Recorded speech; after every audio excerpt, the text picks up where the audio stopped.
Ulama tasawuf memberikan gambaran kehidupan kitanya hudib na sahabat 3. Pada merok. Jadi apa? Ya kita mengelam arah-arah penting. Lam hudib punya sahabat 3 orang. Sahabat yang pertama imangan dengan katanya Ot Abih Nafah. Sahabat kedua imangan Ot Binih Jirat. Sahabat kelih imangan sampai Tamang Syiru. Lemboi sa imangan Ot Abih Nafah. Lemboi dua imangan Ot Binih Jirat. Lemboi leh imangan sampai Tamang Syurga. Umi Bandung pilih lemboi sa lemboi dua apa lemboi leh?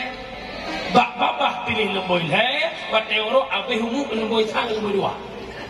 Pedah tu lemboi sa imangan Ot Abih Nafah nyokunyo fasilitas dunia. Dapu bata imangan Ot Abih Nafah. Laut dak melaut ngan bot imangan Ot Abih Nafah. Toko yang naik kedai bungkah kedai keruku imangan Ot Abih Nafah. Pangkat jabatan yang nampak kantor imangan Ot Abih Nafah.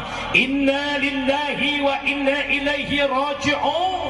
Karena wabah Allah salah tidak orang kampung tanya ada nama Pulan bin Pulin. Mak dapu bata nan duduk dalam kubu.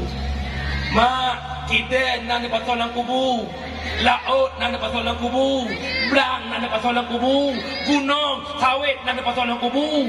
Menyak atanyan hana dalam kubu. Bahkan orang juga gara-gara atanyan kita datang. Hei tak boleh batah boleh tak kian.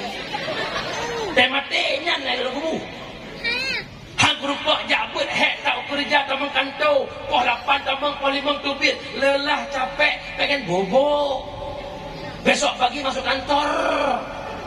Temati kantor nak dalam kubu. Jadi anak pun lelek dunia aku kaya dah ha. Cina loh drone kalau loh batah kita mun nak kaya nak kaya kau dah dek. Ni lah kemah aku kan logah aku dah batah kau. Loh ju